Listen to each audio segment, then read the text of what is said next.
kita belajar ala baik kita berdoa. Berdoa dimulai.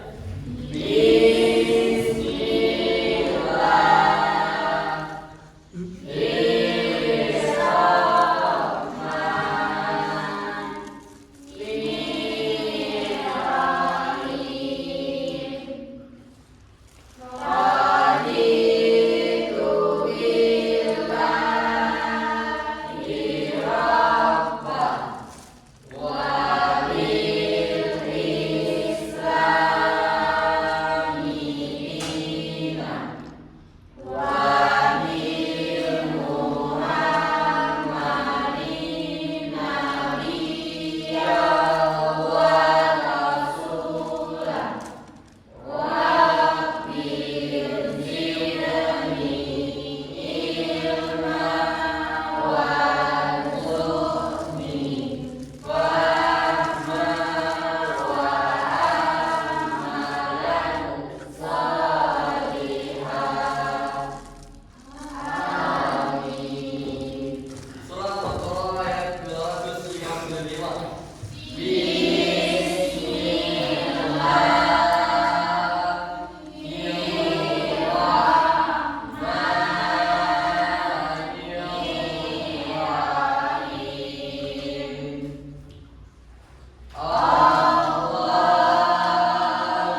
sebelum kita mulai pelajaran kita ke es briefing dahulu.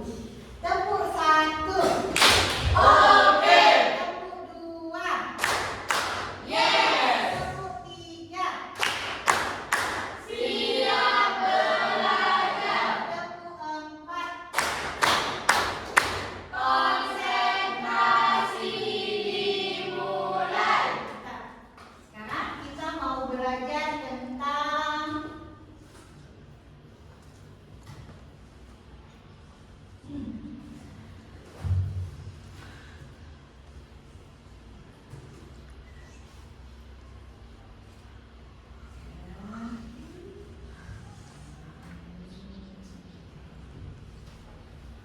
Sekarang kita mau belajar tentang ruksah dalam beribadah.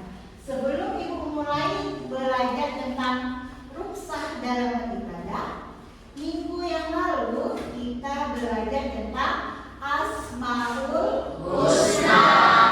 Apa yang dimaksud dengan Asmaul Husna? Masih ingat? Masih. Apa Asmaul Husna, Aku? Berapa jumlahnya?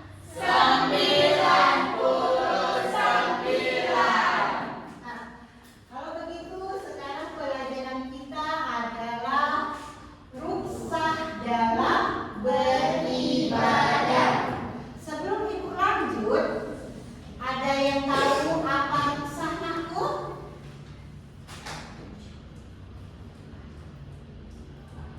Ada yang tahu?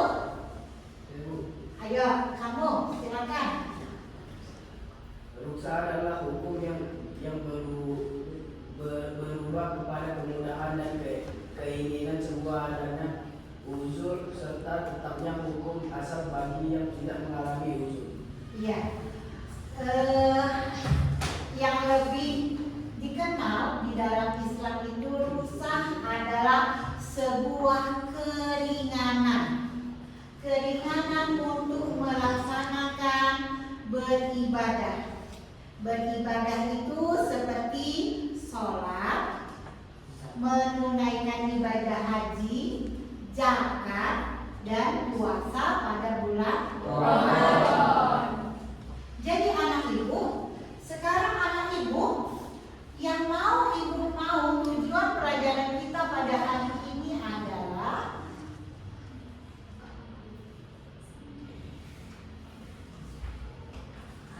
ini tujuan pelajaran. Peserta didik dapat menjelaskan makna ruksah dalam beribadah. Jadi anak ibu, selesai pelajaran pada hari ini, kamu harus sudah tahu apa itu namanya ruksah. Ruksah dalam beribadah. Jadi anak ibu, sekarang ibu bagi tugas menjadi 3 kelompok. Kelompok pertama, kelompok apa, Aku? Jibril. Kelompok Jibril tugasnya kamu diskusikan mengapa ada ruksah dalam beribadah. Kelompok 2, kelompok apa namanya? Israfil. Kelompok Israfil. Tugas kamu apa saja yang termasuk ruksah dalam beribadah. Kelompok 3, kelompok apa, Aku? Kelompok Ridwan. Kelompok Ridwan, kamu berdiskusi tentang bagaimanakah pengaruh ruksah terhadap ibadah seseorang. Ada yang mau bertanya? Tidak. Kalau kamu tidak bertanya, maka sekarang kerjakan. Ibu tunggu waktunya.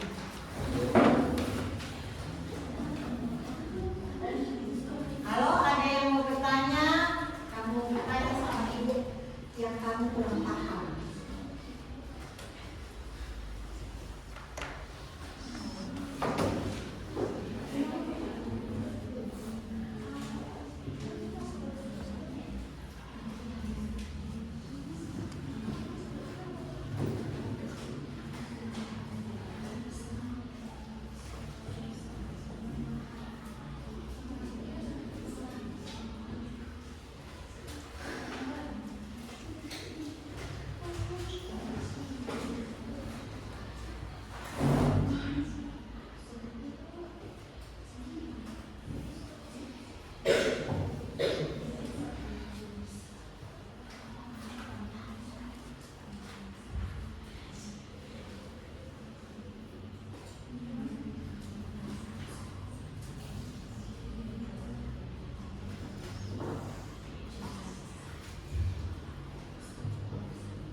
Udah? Kalau begitu kita presentasikan hasil diskusi kalian. Sekarang kelompok 1 silakan maju ke depan.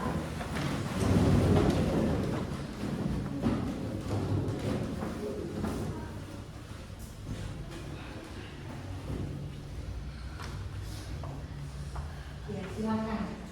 Assalamualaikum warahmatullahi wabarakatuh.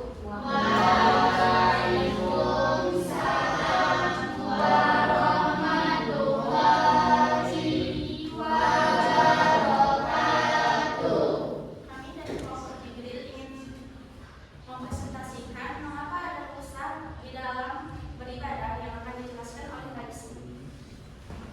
Ruksa atau keringanan merupakan salah satu cara untuk memudahkan umat Islam dalam beribadah. Konsep ini ada dalam agama Islam sebagai bentuk kasih sayang Allah kepada umatnya. Mengingat kondisi manusia yang beragama dan kadang-kadang menghadapi kesulitan atau kebatasan. Ruksa bukan berarti mengurangi kewajiban, tetapi memberikan kelonggaran dengan tetap menjaga esensi dalam beribadah. Sebabnya ada berpergian, sakit, terpaksa, lupa, kebodohan, tidak mampu, dan kesulitan umum. Berikut penjelasan dari Raisa, kami akan membuka sesi tanya jawab. Jika sebenarnya ada yang mau bertanya. Ya, ada yang mau bertanya? Silakan. Kami dari kelompok Ridwan ingin bertanya, ibadah apa saja yang bisa dirusak? Ada beberapa ibadah yang bisa dirusak. Di antaranya adalah rusak dalam melaksanakan sholat, rusak dalam ibadah haji, rusak dalam ibadah puasa pada bulan Ramadan, dan yang terakhir rusak dalam menunaikan zakat. Sekian jawaban dari kami kelompok Jibril. Ada yang mau bertanya? Ada yang mau bertanya lagi, Mas?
Bentuk rusak dalam Islam yang akan menjelaskan bentuk rusak dalam sholat. Rusak ini diberikan Allah Subhanahu Wa Taala untuk umatnya yang memiliki keterbatasan. Salah satu kriterianya orang yang diberikan rusak oleh Allah Subhanahu Wa Taala adalah bagi orang sakit yang tidak mampu sholat dengan berdiri agar melaksanakan ibadah dengan duduk atau berbaring. Jika tidak bisa mengambil air wudhu, diperbolehkan untuk bertayamum. Segitu saja yang dapat kami jelaskan. Selanjutnya kami membuka sesi tanya jawab. Apakah ada yang ingin bertanya? Ada yang mau bertanya? Silakan. Apakah pengertian dari rusak? Rusak adalah hukum asal bagi yang tidak mengalami ibadah seperti makan dan air bagi orang yang mengalami keadaan darurat. Jelas? Kalau begitu kita kelompok 3 silakan duduk kembali. Sedikit saja jika ada salah kata, kami minta maaf.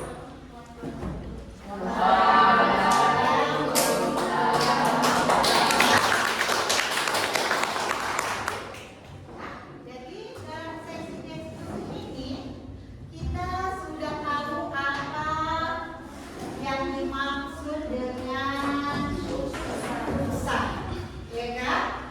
Jadi anak ibu, mengapa ada rusak dalam beribadah? Yang kedua, apa saja yang termasuk rusak dalam beribadah? Yang ketiga, bagaimanakah pengaruh rusak terhadap ibadah seseorang? Jadi anak ibu, tentang diskusi kamu kita ambil kesimpulannya.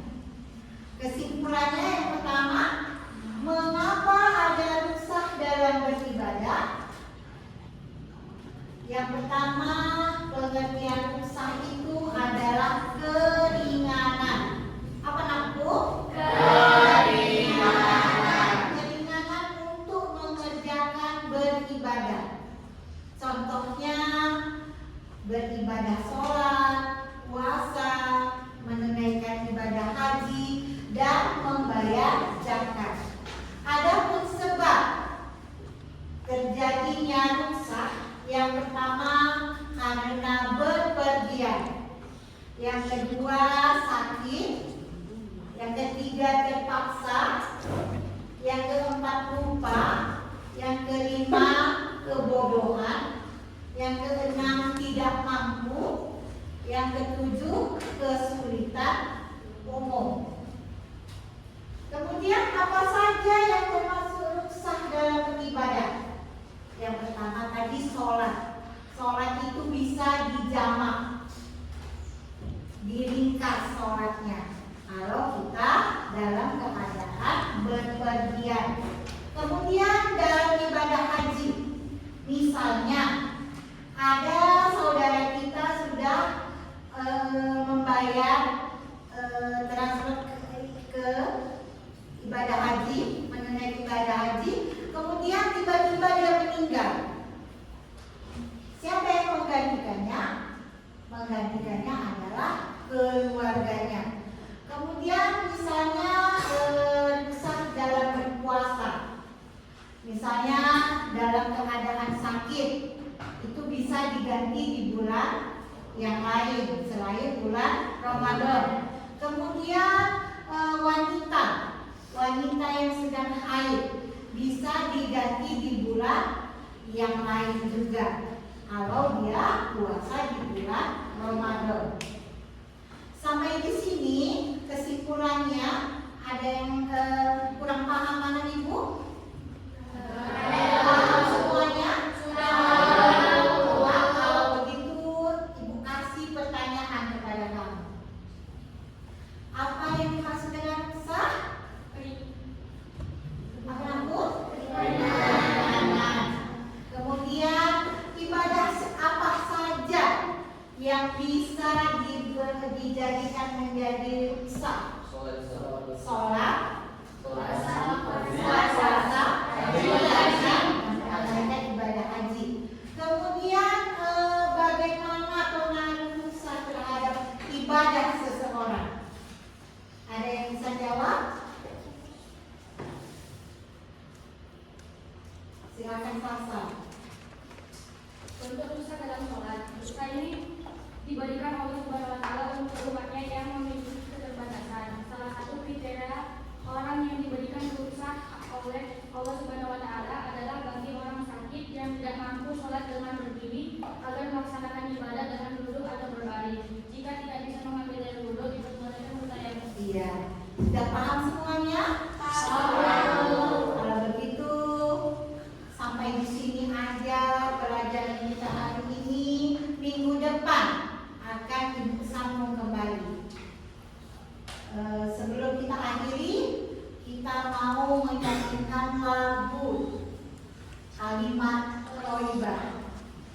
1, 2, 3, ya.